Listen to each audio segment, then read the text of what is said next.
Good morning. स्वागत है आप सभी का अपना SNP केमिस्ट्री क्लासेज में।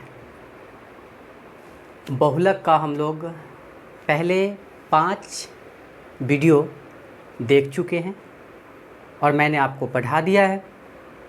अब हम लोग नेक्स्ट वीडियो में रबर के बारे में पढ़ेंगे कि रबर क्या होता है, प्राकृतिक रबर क्या है, संश्लेषित रबर क्या है। इन सभी चीज़ों के बारे में आज पढ़ेंगे। पॉलीथीन 2 तरह के होते हैं, उच्च घनत्व पॉलीथीन और निम्न घनत्व पॉलीथीन। एक और बात, एक सीरीज लेकर आ रहे हैं, एक वीडियो रहेगा 10 मिनट का, काफ़ी इम्पोर्टेंट क्वेश्चन का। उसमें इम्पोर्टेंट टॉपिक के साथ क्वेश्चन जो या तो 2 नंबर का क्वेश्चन होगा, या 3 नंबर का क्वेश्चन होगा, या 5 नंबर का क्वेश्चन होगा, या CBSE बोर्ड होगा या बिहार बोर्ड होगा। तो उस टॉपिक को पूरा के पूरा, उस वीडियो को पूरा के पूरा देखिएगा। आज या कल से उसको स्टार्ट करेंगे और जल्द ही 11 के बैच भी स्टार्ट करेंगे। ठीक है, तो हम लोग आगे बढ़ते हैं और टॉपिक डालिएगा। टॉपिक डालिए प्राकृतिक रबर। टॉपिक डालिए प्राकृतिक रबर। ठीक ठाक हो ना तुम लोग? मज़ा आ रहा है पढ़ने में? आना चाहिए। प्राकृतिक रबर, ठीक है। चलो बताओ, पहले नंबर तो ये है कि सर प्राकृतिक रबर क्या होता है, प्राकृतिक रबर क्या है। तो एक्चुअली में देखो, भारत में, इंडोनेशिया में, श्रीलंका में, दक्षिण अमेरिका में, ये सब देश में एक पेड़ होती है जिसको हम रबर की पेड़ बोलते हैं। और उसी के छाल से, क्या उसके छाल से एक पदार्थ हम प्राप्त करते हैं जिसको हम लैटेक्स बोलते हैं। क्या बोलते हैं? लैटेक्स। और उसी लैटेक्स में 30 से 40% के आसपास में रबर होता है, जिसको हम फिर तनुकृत करते हैं, पानी मिलाते हैं। और पानी मिलाने के बाद जो रबर बचता है उसमें 1% के आसपास में एसिटिक अम्ल डाल देते हैं, जिससे रबर नीचे आके बैठ जाती है और उसको हम बाहर निकाल लेते हैं। 3 से 4 घंटा में वो नीचे आके बैठ जाएगा, उसको बाहर निकाल लेंगे। बिल्कुल पनीर जैसा, पनीर देखा है ना? देखा है? हाँ। तो उसको हम बाहर निकाल लेते हैं और बाहर निकालने के बाद उसको रोलर से रोल कर देते हैं तो रबर की चादर बन जाती है। ये कहानी एक बार फिर से सुन लो। मैंने क्या बोला? श्रीलंका, भारत, दक्षिण अमेरिका, इंडोनेशिया, इन सब जगहों पे रबर की पेड़ होती है जिसके छाल से एक पदार्थ निकालते हैं जिसका नाम है लैटेक्स। और उस लैटेक्स के शुरुआती चरण में 30 से 40% के आसपास में रबर होती है। कितना? 30 से 40% के आसपास में रबर होती है। हम क्या करते हैं? उसको तनुकृत करते हैं। तनुकृत करने के कारण रबर की प्रतिशत थोड़ी घटती है और उसके बाद हम लोग क्या काम करते हैं कि 1% के आसपास में हम लोग उसमें एसिटिक अम्ल मिला देते हैं। क्यों? ताकि रबर नीचे आके बैठ जाए, अस्कंदित हो जाए। केमिस्ट्री के भाषा में अस्कंदित हो जाए और हम लोग के भाषा में नीचे आके बैठ जाए। कहाँ पे? पेंदी में। ठीक है। अब वहाँ से जो रबर जो होती है वो पनीर जैसी होती है। अब वो जो कितने घंटे बैठती है? 3 से 4 घंटों में। और जो नीचे आके बैठ गया है उसको बाहर करके, कोई रोलर होता है ना, उस रोलर से रोल कर दीजिए, रबर की चादर बन जाएगी। ठीक है। तो सबसे इम्पॉर्टेंट बात है कि सर बताइए, ये जो प्राकृतिक रबर जो भी आप पढ़ाए हैं उसका एकलक क्या है? क्योंकि ये तो बहुलक खुद है, तो इसका एकलक बता दीजिए। तो चलिए हम आपको बता देते हैं। इस प्राकृतिक रबर का जो एकलक है वो है आइसोप्रीन। क्या है? आइसोप्रीन। ठीक है। अब आइसोप्रीन की संरचना बता दीजिए। चलिए देख लीजिए, हम लिखे हुए हैं। अब आप पे डिपेंड करता है, मन है तो याद कर लीजिए, ना मन है तो छोड़ दीजिए। लेकिन याद कर लीजिएगा तो फ़ायदा ही होगा ना। ऐसे तो क्वेश्चन ये आता है कि पूछेगा बोर्ड में कि बताओ प्राकृतिक रबर का एकलक क्या होता है, तो आप बता दीजिए, इसमें झट से बता दीजिएगा कि सर प्राकृतिक रबर का एकलक आइसोप्रीन होता है। थोड़ा और अपना स्टैंडर्ड बढ़ाइएगा, मेडिकल का, इंजीनियरिंग का तैयारी कीजिएगा, तो क्वेश्चन पूछ देगा कि बताओ बताओ जल्दी बताओ आइसोप्रीन का एकलक का IUPAC नाम क्या होता है? तो 2 मिथाइल ब्यूटा 1,3-डाइन होता है। कैसे पता चला आपको? तो नंबरिंग कर दीजिए ना, 1 2 3 4। 2 पर मिथाइल है तो 2 मिथाइल, 4 कार्बन है तो ब्यूट, 2 बार डबल बॉन्ड है तो ए लगाएंगे। कहाँ कहाँ है? तो 1 पर और 3 पर, 2 बार है तो डाई, और क्या जोड़ेंगे? ये नहीं, काम खत्म हो गया। ठीक है। तो एक क्वेश्चन और अच्छे लेवल की क्वेश्चन बन जाएगा। बनेगा कैसे? तो एन बार ले लीजिए, आइसोप्रीन को बहुलीकरण कराइए। आपको पता है डबल बॉन्ड है ना, ट्रिक बताए थे, सिंगल कर दीजिए। सिंगल है डबल कर दीजिए, डबल है सिंगल कर दीजिए। और यहाँ पर देखिए आइसोप्रीन n बार है, यहाँ पर n बार आइसोप्रीन है, यहाँ पर सब n बार जुड़कर एक बड़ा इकाई बना लिया है। तो यहाँ n की संख्या 11,000 से लेकर 20,000 के बीच में होता है। सोचिए ऐसा ऐसा हमको कितना 1 2 3 4 5 रहने दो यार, बहुत समझ गया होगा तुम। चलो अब आप कहिए कि सर एक दूसरे से कैसे जुड़ रहा है, देखिए ना जुड़ रहा है, पहला देखिए, दूसरा, फिर तीसरा, चौथा, पाँचवा, 11,000 से लेकर 20,000 तक लेते जाए, ठीक है। अब ये दोनों सब ये सब के बीच में ना एक कमज़ोर गरीब सा बल, नाम याद होगा कौन, वंडरवाल बल। वंडरवाल बल इस सब के बीच में उपस्थित होते हैं। और पता है इसका नाम होता है सिस 1,4 पॉली आइसोप्रीन भी बोलते हैं। पॉली आइसोप्रीन तो सर समझ में आ गया, इसलिए आ गया क्योंकि इसका नाम आइसोप्रीन है, इसको बहुतता बार जोड़े हैं तो पॉली आइसोप्रीन है, तो ये तो समझ में आ गया। लेकिन सर आप सिस क्यों लगाए और 1,4 क्यों लगाए, इसको समझाइए। चलिए समझाते हैं। सिस देखिए, इसलिए 1,4 तो आप समझ गए, देखिए काउंट कर लीजिए, देखिए ज़रा काउंट कीजिए 1 2 3 4, ठीक है। देखिए 1 2 3 4, 1 2 3 4, तो पहला और चौथा जुड़ रहा है इसीलिए, ठीक है। और सिस क्यों, क्योंकि ये जो डबल बॉन्ड है ना वो सिस पोजीशन में। सर सिस क्या होता है, तो एक्चुअली में कोई भी चीज़, कोई ग्रुप जो है वह क्या हो, अगल बगल में हो, मतलब उसके बीच में एंगल 90 डिग्री का हो, तो आप समझ जाइएगा कि वो सिस है। और 180 डिग्री कोई ग्रुप, दो ग्रुप है और उसके बीच का एंगल कितना हो, दोनों के बीच में 180 हो, तो आप समझिए कि ट्रांस है। या आमने सामने हो तब उसको क्या बोलते हैं, ट्रांस, ठीक है। तो लिखिए प्राकृतिक रबर। प्राकृतिक रबर के बारे में लिखिए जल्दी से मैं लिखिएगा। पहले तो लिखिएगा वैसे बहुलक, वैसे बहुलक, वैसे बहुलक जो लैटेक्स से, लिख दे, लैटेक्स से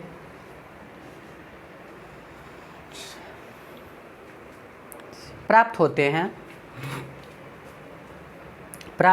हैं उसे प्राकृतिक रबर कहते हैं, उसे प्राकृतिक रबर कहते हैं। आगे लिखिए, यह लैटेक्स रबर के वृक्षों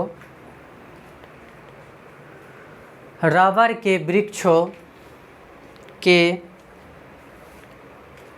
छाल से प्राप्त किया जाता है, जो भारत, श्रीलंका, इंडोनेशिया, मलेशिया तथा दक्षिण अमेरिका में पाए जाते हैं, दक्षिण अमेरिका में पाए जाते हैं। अगले लिखिएगा, यह नेक्स्ट एरो दे देकर, यह इलास्टोमर योगात्मक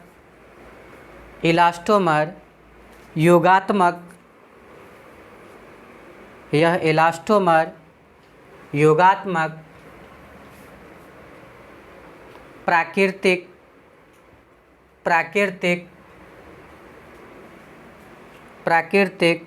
समबहुलक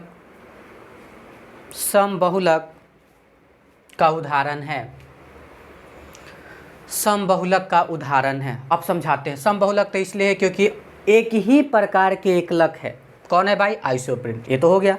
योगात्मक क्यों, डबल बॉन्ड है, इसके एकलक में डबल बॉन्ड है, समझ गए होंगे। चलिए ये भी समझ गए। सर अगला बताइए कि नेक्स्ट और भी, इलास्टोमर क्यों, आपको पता है ना इलास्टोमर में सबसे दुर्बल अंतर आणविक बल होता है, इसमें तो है ही गरीब सा वंडरवाल, तो आप समझ गए कि इसमें दुर्बल अंतर आणविक बल है, ठीक है। तो इलास्टोमर का एग्जाम्पल हो गया, रबर जैसा है, या रबर तो है ही है। चलिए उस प्रत्यास्थ का गुण है इलास्टिसिटी। अगला नेक्स्ट बात बताइए सर, क्या ये एक और एग्जाम्पल बताए थे कि हाँ ये तो हो गया सबके सब। प्राकृतिक तो बिल्कुल कहाँ से मिलता है, पेड़ पौधा से मिलता है, ठीक है। नेक्स्ट एरो देके लिखिए, नेक्स्ट एरो देके लिखिए जल्दी सिन्हा। इसका एकलक आइसोप्रीन है, बोर्ड पे लिखा हुआ है। इसका एकलक आइसोप्रीन है। इसका एकलक आइसोप्रीन है। इसका एकलक आइसोप्रीन है। इसका एकलक आइसोप्रीन है। हो गया। अब नेक्स्ट एक और एरो दे के लिख लीजिएगा। यह आइसोप्रीन का, उसी का उल्टा, यह आइसोप्रीन का रैखिक बहुलक है। यह आइसोप्रीन का रैखिक बहुलक है। रैखिक बहुलक है और इसे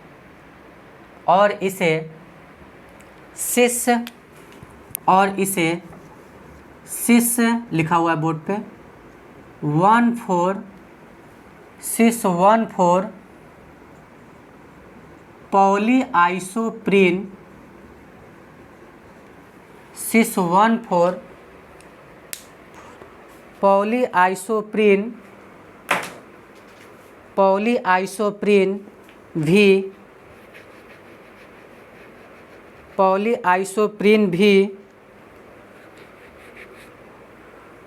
पॉलीआइसोप्रीन भी कहते हैं।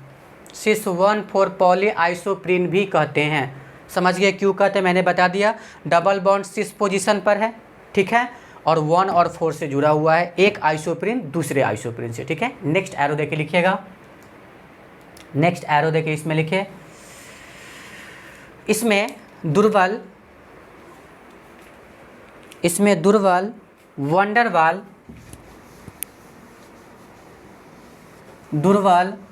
वंडरवाल जैसे अंतराण्विक बल उपस्थित होते हैं। दुर्बल वंडरवाल जैसे अंतराण्विक बल उपस्थित होते हैं। अंतराण्विक बल उपस्थित होते हैं, ठीक है। पहले नोट कीजिए इसको, यहाँ तक आपको यहाँ पे ध्यान से देखना है। ये जो देख रहे हैं, लिखना तो आपको पूरा है, इसी के बाद इसको भी लिखना है, ठीक है, लेकिन पहले ये फिर नीचे। तो आप स्क्रीनशॉट लीजिएगा या रोक के लिखिएगा, ये आप पे डिपेंड करता है। काउंट करता हूँ मैं 1 2 3 4 5। डन। क्या करना है, इसको रोक के लिख लेना है या स्क्रीनशॉट लेना, लेकिन बेहतर ये है कि आप स्क्रीनशॉट ना ले, रोक के लिखिए, क्योंकि जो चीज़ें मोबाइल में होती है ना वो मोबाइल में ही रह जाता है, ठीक है। तो कोशिश हमें करना चाहिए कि अपना अच्छा सा नोट्स बनाए। अब इतना भी अच्छा नहीं बनाना है कि अगले जनरेशन को पढ़ाना है बस, क्योंकि अगले साल NCERT का सिलेबस का तहस नहस किया जा रहा है, मतलब चेंजिंग किया जा रहा है। हम अपने भाषाओं में तहस नहस बोल सकते हैं, और अच्छा भी हो सकता है, वो तो देखने के बाद पता चला कि क्या सिचुएशन है, ठीक है। चलिए ये आप बना लिए होंगे। अब नेक्स्ट टॉपिक डालिएगा, ठीक है। नेक्स्ट टॉपिक डालिए संश्लेषित रबर। नेक्स्ट टॉपिक डालिएगा संश्लेषित रबर। हम इसको हटा देते हैं। संश्लेषित रबर मैं पढ़ाऊंगा नहीं, क्योंकि मैं पहले ही इसको पढ़ा चुका हूँ।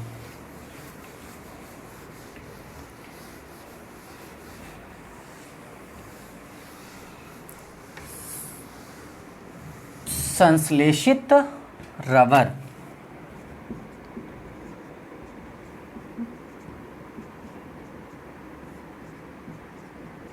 English synthetic rubber. संश्लेषित रबर, सिंथेटिक रबर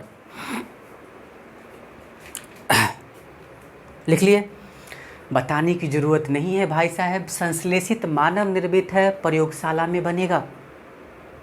अभी जो आप रबर पढ़े हैं, प्राकृतिक रबर, मानते हैं कि वो रबर है, बट उतने अच्छे क्वालिटी का नहीं है। और हम ऐसे प्रजाति से बिलोंग्स करते हैं, संबंधित है मानव प्रजाति, जो हम हमेशा ना अच्छाई के पीछे भागते रहते हैं। हालांकि उसका बाद में नुकसान भयंकर हो, उससे फ़र्क नहीं पड़ना, अभी तो अच्छा काम करना है। क्या अब इसके चक्कर में कितनों बर्बाद कर दे, उससे मतलब नहीं है। तो हम क्या काम करते हैं कि उनकी गुणों में सुधार करते, जो प्राकृतिक जो बहुलक है उनके गुणों में, रबर जो है उसके गुणों में सुधार है। कहिए कि सर अवगुण क्या है ना, अवगुण चिपचिपा है, चिपचिपा है। दूसरा नंबर क्या, अब पैसा गिन रहे हैं आप और रबर लगा दिए और पैसा में सड़ जाएगा। और कहीं सोचिए 2000 के नोट हुआ तब तो बढ़िया से गलिया दीजिएगा, क्योंकि कौन रबर बनाया, कैसे बनाया, तो अच्छा बात नहीं है ना। तो हम प्राकृतिक में सुधार, मतलब प्राकृतिक रबर में सुधार करते हैं। क्या करते हैं सुधार में, तो जैसे कि सिंपल सी बात में अगर बोले तो हम लोग उसमें पहला काम तो ये कर देते हैं कि उस चिपचिपापन जो है उसको हटाते हैं। प्रत्यास्थ के गुण कम होता है, तनन क्षमता कम होता है, बीच से टूट जाता है जल्दी से, मतलब इन सब चीज़ों का क्या करते हैं, सुधार करते हैं। ठीक है, तो लिखिएगा, लिखिए जल्दी से में लिखिएगा, एरो देके लिखिए। वैसे रबर जिसका निर्माण, वैसे रबर जिसका निर्माण, वैसे रबर जिसका निर्माण प्रयोगशाला में होता है, प्रयोगशाला में होता है, उसे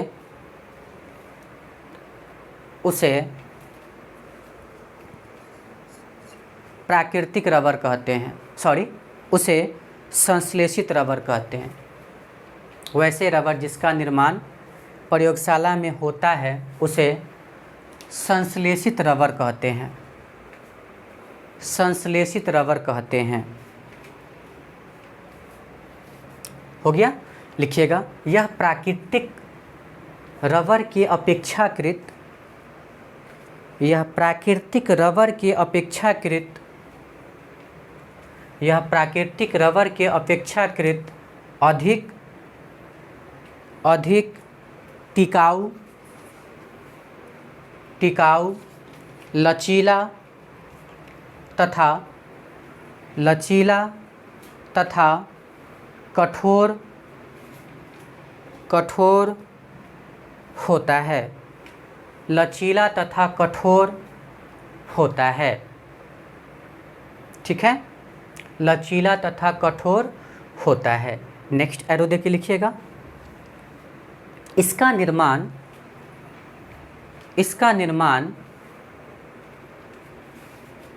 ब्यूटाडाइन तथा बताने की जरूरत नहीं है, आप जानते हैं 4 कार्बन में 2 डबल बॉन्ड, एक 1 पर और एक 3 पर। ब्यूटाडाइन तथा इसके व्युत्पन्न, मतलब इसी में कुछ चेंजिंग होगा, मिथाइल लग जाएगा, क्लोरो लग जाएगा, जैसे क्लोरोप्रीन, आइसोप्रीन, तथा इसके व्युत्पन्न के योगात्मक बहुलीकरण से होता है, के योगात्मक बहुलीकरण से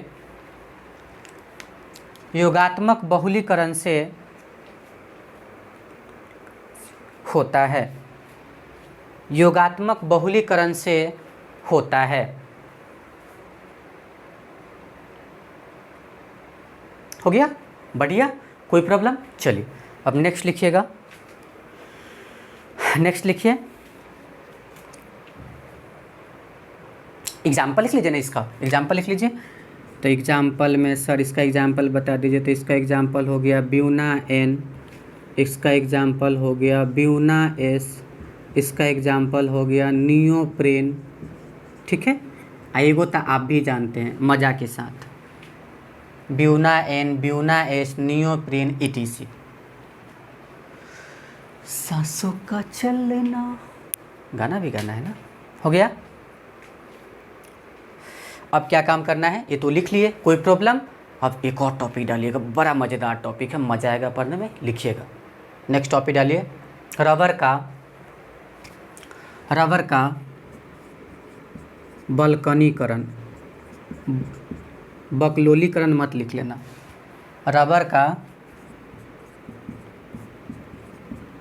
बल्कनीकरण। सर इंग्लिश क्या होगा? Vulcanisation of rubber, RUBBER, rubber का बल्कनीकरण, बल्कनाइजेशन ऑफ रबर।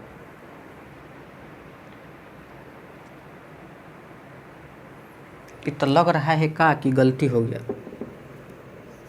अब ठीक हो गया। बल्कनाइजेशन ऑफ रबर हो गया। अब देखिए बताते हैं, एक्चुअली में प्राकृतिक रबर में बहुत सारा अवगुण होता है, जैसे कि अभी बताएं चिपचिपा होता है, सॉट जाता है। उसके अलावा बता दीजिए नेक्स्ट क्या बताए थे। उसके अलावा बोले थे कि इसमें ना एक और प्रॉब्लम है, और बहुत सारा प्रॉब्लम होता है इसमें। अगला प्रॉब्लम ये होता है कि ये भाई साहब ना पीछे टूट जाते हैं, मतलब प्रत्यास्थ का गुण उतना होता नहीं है। इलास्टिक वाला जो स्प्रिंग वाला जो बात है वैसा होता नहीं, उतना नहीं होता है। तनन क्षमता भी उतना ज़्यादा नहीं होता है। तनन क्षमता मतलब क्या, खींच के तार जैसा बना सकते हैं, तो उतना अच्छा खासा होता नहीं इसमें, उतना टिकाऊ भी नहीं होता है। तो इन सब चीज़ों को सुधार किए इसके गुणों में, और पता है सल्फर मिला के गर्म कर दिए। इस भाई साहब को सल्फर मिला के गर्म कर दिए। अब सल्फर मिला के गर्म करने से क्या हो जाएगा कि ये भाई साहब टिकाऊ हो गए, मजबूत हो गए, कड़ा हो गए, मतलब कि चिपचिपा नहीं रहा। अब प्रत्यास्थ का गुण बढ़ गया, तनन क्षमता बढ़ गया। तब मान लीजिए कि ऐसा करके कोई रबर उबर है, ठीक है, प्राकृतिक रबर है, 2-3 को पिक्चर बना देंगे। जे तोरा निम्न लगेगा, जो तुमको निम्न लगेगा तनका देहाती यूज कर लेते हैं का। ये हो गया यह। अब पता है यहाँ क्या करेंगे, ये समझ गए होंगे। क्या है ये है आपका ताप और ये सल्फर है। पता है क्या काम करता है, यह एक दूसरे से ऐसा लिंक बना लेता है। देखिए बीच में जो सल्फर जो देख रहे हैं, ये अपने आप को होशियार समझ रहा है और कह रहा है कि तुम दोनों को हम बांध के रखेंगे, ठीक है। देखिए ऐसे कर लेता है ये। तो ई है प्राकृतिक रबर, ई है प्राकृतिक रबर।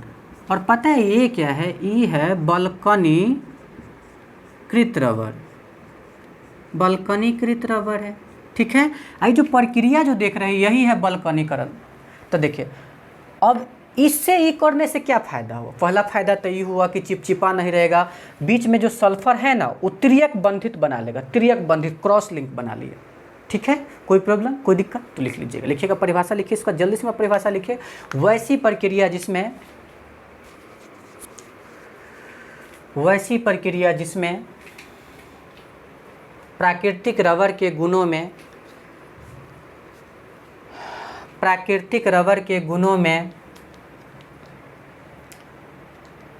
सुधार के लिए उसमें सल्फर मिलाकर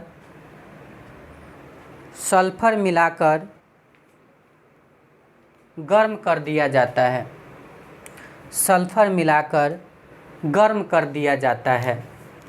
तो उसे रबर का बल्कनीकरण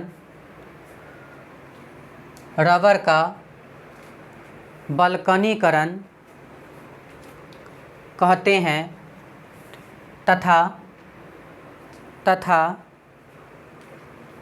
तथा इस रबर को बल्कनीकृत रबर कहते हैं, बल्कनीकृत रबर कहते हैं। इस रबर को बल्कनीकृत रबर कहते हैं। पैराग्राफ चेंज करके लिखिएगा। यह प्रत्यास्थ गुण तथा तनन क्षमता को बढ़ा देती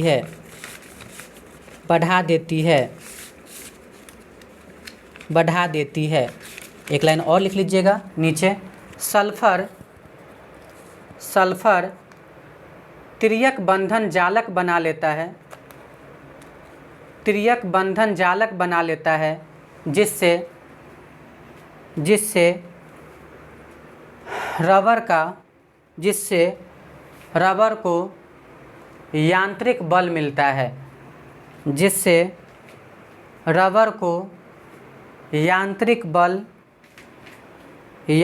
बल मिलता है, जिससे रबर को यांत्रिक बल मिलता है। एगो और अच्छी बात जानते हैं, सल्फर जितना ज़्यादा मिलाइएगा ये कड़ापन उतना ही ज़्यादा, कठोर उतना ही ज़्यादा होगा।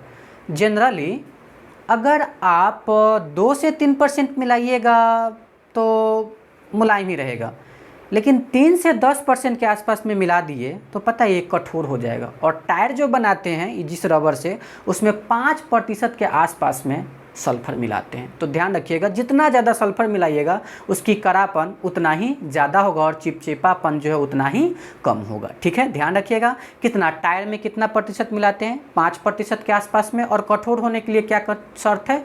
3 से लेकर 10% तक। ठीक है, कोई प्रॉब्लम, कोई दिक्कत? पूरी की पूरी बात बता दी हम आपको। ये बना लीजिए, जल्दी बना लीजिए, इसको बना लीजिए। और भी तरीके से डिफरेंट तरीका से इसको मतलब कि किताबों में बनाया हुआ रहता है। तो पहले आप इसको बना लीजिए, कोई किताब में ऐसे भी देखते हैं। पहले इसको बनाइए, पहले आप इसको बना लीजिए, तो फिर उसको भी हम आपको बना देंगे।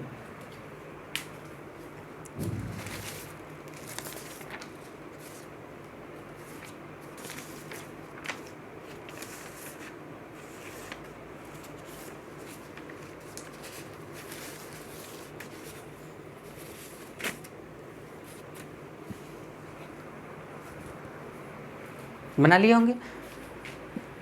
अगला भी बना देता, कुछ नहीं, इसी को ऐसे भी कोई कर देता है। एक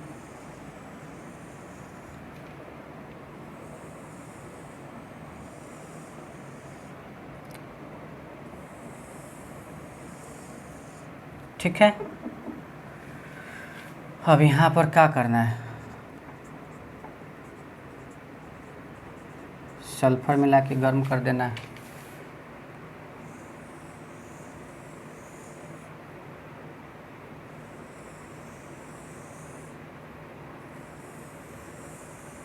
अब देखिए होता क्या है, सल्फर मिलाइएगा ना तो ये सब एक दूसरे से तिर्यक बंधन से जुड़ जाएगा। ठीक है, ठीक है, देखिए तो ये सब जो देख रहे हैं ना, यही है तिर्यक बंधन, क्रॉस लिंक। ऐसे भी बना सकते हो, भी बना सकते हैं। किसका है? सल्फर का।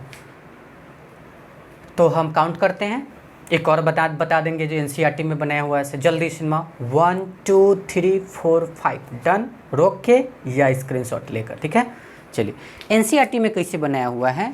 तो एनसीईआरटी में ना, एनसीईआरटी में क्या काम किया है कि पहले तो आप आइसोप्रेन ऐसे था ना, ठीक है, ऊपर में CH3 था, यहाँ डबल बॉन्ड था और यहाँ क्या था? CH2 था। ये बढ़िया था। ठीक है, हाँ, और एक और ले लीजिए, यहाँ डबल था। ठीक है ना, पता है क्या काम किया था? डबल बॉन्ड को तोड़ दिया है और यहाँ पर क्या कर लिया? सल्फर का। और यहाँ भी क्या कर लिया? सल्फर का। ऐसे भी बना सकते हैं, नोट कर लीजिए सब एक ही बात। बल्कनीकृत रबर।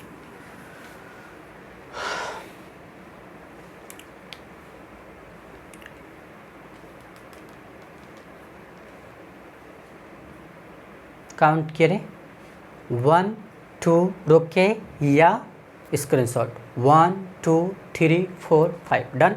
एक लाइन लिख लीजिएगा। इसका उपयोग दास्ताना, इसका उपयोग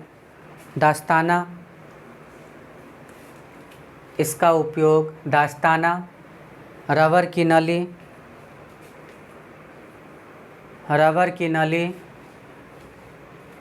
और बैंड, हाथ में बंद, वही 10 रुपये के बैंड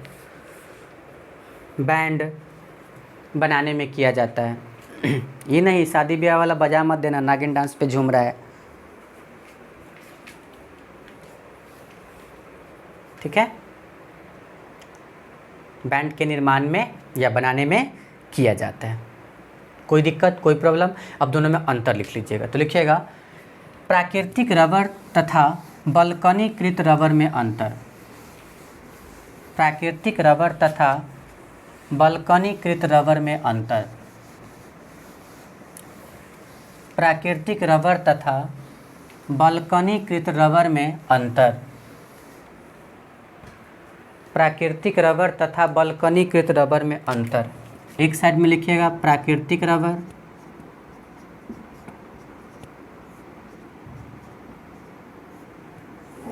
और दूसरा साइड में लिखिएगा बल्कनीकृत रबर। एक साइड में लिखिएगा प्राकृतिक रबर, दूसरा साइड में लिखिएगा बल्कनीकृत रबर।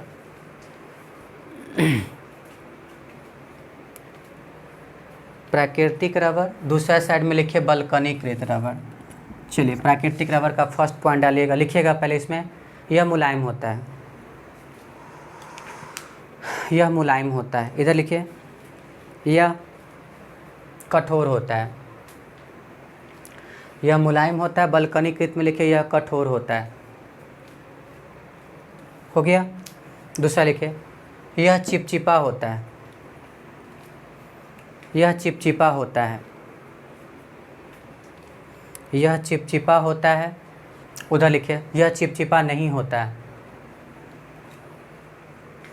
यह चिपचिपा नहीं होता है, यह चिपचिपा नहीं होता है। ठीक है। इसमें लिखिए इसमें प्रत्यास्थ, इसमें प्रत्यास्था, प्रत्यास्था कम होती है, इसमें प्रत्यास्था कम होती है। इधर लिखिए इसमें प्रत्यास्था अधिक होती है, इसमें प्रत्यास्था अधिक होती है, अधिक होती है। हो गया। अगला लिखिए इसमें तनन क्षमता कम होती है, इसमें तनन क्षमता, इसमें तनन क्षमता कम होती है। उधर लिखिए इसमें तनन क्षमता अधिक होती है, इसमें तनन क्षमता अधिक होती है, इसमें तनन क्षमता अधिक होती है। ठीक है। नेक्स्ट लिखिए। समझ गए ना ये सब, इसमें कुछ खास ही नहीं है। नेक्स्ट में लिखिए यह पेट्रोल, यह petrol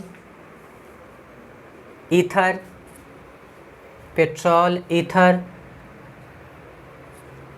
carbon tetrachloride CCl4, carbon tetrachloride में घुलनशील होता है, घुलनशील होता है। समझ गए होंगे। पेट्रोल ईथर कार्बन टेट्राक्लोराइड में घुल जाता है। उधर लिखिएगा यह सामान्यतः विलायकों में घुलनशील नहीं होता है, यह सामान्यतः विलायकों में, विलायकों में घुलनशील, घुलनशील नहीं होता है, घुलनशील नहीं होता है। हो गया। प्राकृतिक रबर में एक और पॉइंट लिखिए इसमें टूट फूट,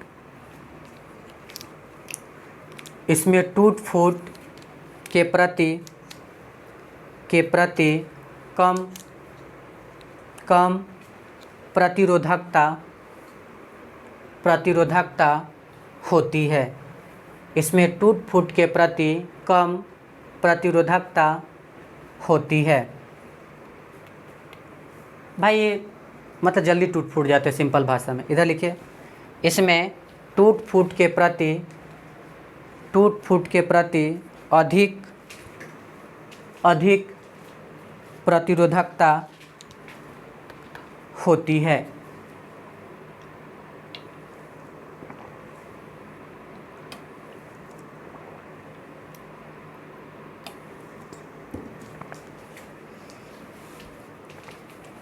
अधिक प्रतिरोधकता होती है। ठीक है। उम्मीद है कि ये सारे टॉपिक आपको समझ में आया होगा। उसके अलावा अच्छा लगा होगा तो लाइक कर दीजिएगा, कमेंट कर दीजिएगा, शेयर कर दीजिएगा और चैनल को सब्सक्राइब कर दीजिएगा और बेल आइकन जो लाल रंग का दिख रहा है उस पर हाथ रखो। क्या रखो? हाथ। या दूर से चला के मारो, वो तुम्हारा काम है, लेकिन सब्सक्राइब चैनल हो जाना चाहिए। नहीं करेगा तो तुमको पाप लगेगा। ठीक है। मिलते हैं नेक्स्ट लेक्चर में। तब तक के लिए ऑल द बेस्ट।